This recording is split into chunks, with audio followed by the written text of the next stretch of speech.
Here we go. Pascal's wager.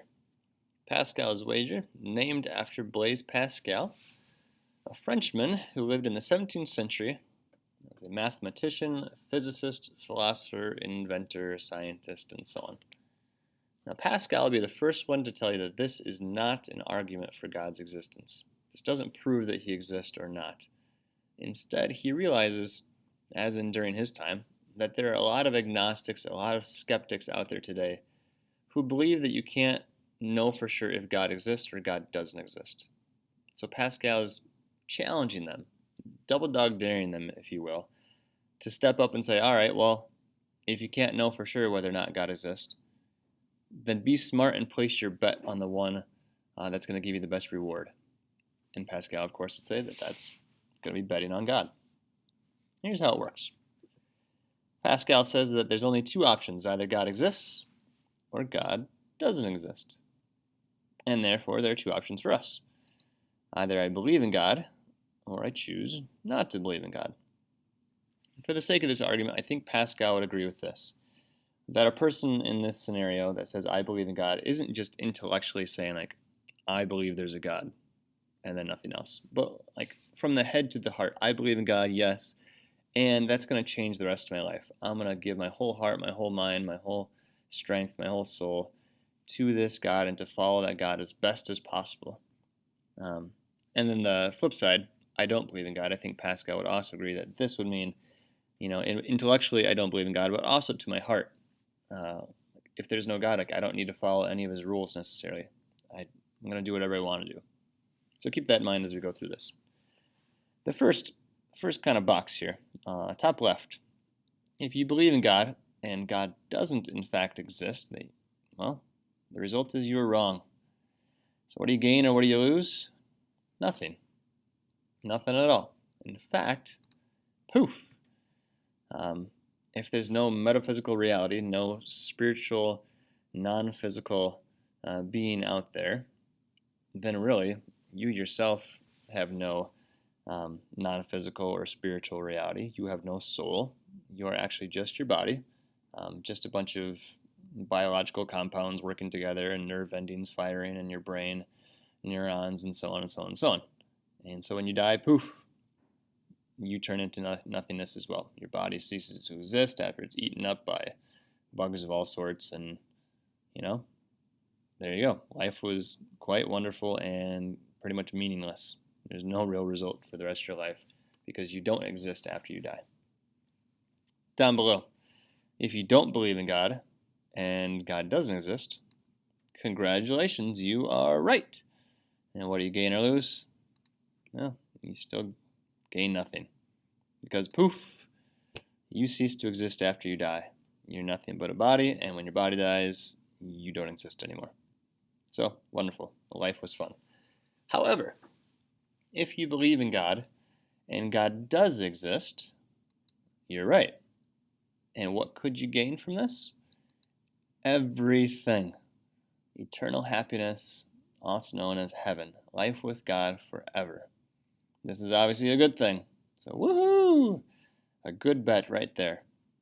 However, if you say, I don't believe in God, and again, you choose with your life not to actually believe in God and not to follow any of his rules and so on, the result could be, the result is obviously that you're wrong, and the final result, the gain or the loss, could be eternal sadness, otherwise known as hell. Otherwise, in this scenario, an epic fail. Another way of looking at this is this way. This is kind of simplistic, so please keep that in mind. This is definitely simplistic, a little overly simplistic. But this is kind of another way of looking at it. I think Pascal, as Catholic teaching would teach as well, would say that be careful here because this is kind of a good way of looking at it, but it doesn't tell you the whole story. The Catholic Church would teach that some atheists and some agnostics, with an honest heart, honestly trying to search and find God, find the truth, which we would say is God, they don't necessarily end up in hell. So not all atheists end up in hell. Not all agnostics end up in hell by any means. And on the flip side, the Catholic Church would also teach that not all Catholics or not all Christians get to heaven. It's the fact of the matter. So again, this is kind of a simplistic way of looking at it, but it gets to the point of the wager as well. Keep in mind within Catholic teaching that not every atheist goes to hell, not every Christian goes to heaven. It's all kind of a matter of the heart and what you do with what you know. All right. 2 ways that Pascal's wager works. Here's the first one. Get ready for it. I tried it, and now I like it. I like it. I like it. I tried it, and now I like it. Yeah! See, I told you if you tried it, you'd like it. Thank you, Yo Gabba Gabba. What that's supposed to help us realize is that Pascal's wager is meant to work like this. Pascal realizes if you can just get a person who's an agnostic, who's a skeptic, if you can get their foot in the door to actually try to act like they have faith, try to act like they believe in God, try to act like they want to follow the way that this God has said we should follow, he knows that you'll like it. And the reason you'll like it is because it'll make you happier. It won't be easier necessarily than the life you're living before, but it will be happier deep inside your soul. You'll find more joy, more fulfillment from living as if you were following God. Another way of saying it is that living the faith can be a way of getting the faith. Sometimes you can look at faith from a distance and it doesn't mean a thing whether you choose it or not, but if you actually try it, well, you'll like it. Another way that Pascal's wager works. The story goes like this. There's a Jewish philosopher named Martin Buber, and Martin had a buddy of his who was an atheist, and the atheist visited him and asked that Martin prove the existence of God to him. Martin said, "Nope, not going to do it." And the atheist, rather upset, got up to leave in anger. As he was leaving, though, Martin called after him and said, "But can you be sure there is no God?"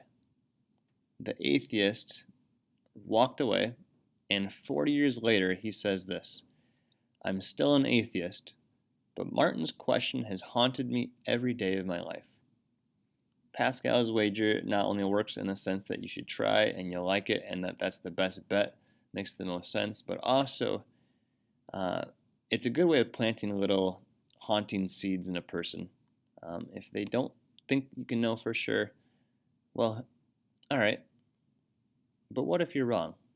What if you're absolutely wrong? Let that kind of sit with you. Let that haunt you for a while. And that'll stick with you for a long time. And Pascal realizes that and knows that this is something that can stir up a person's heart to make them actually man up, to step up, and actually choose God, to put all your bet on Him, and in doing so, finding eternal happiness, eternal joy, not only in heaven, but also glimpses of it here on earth.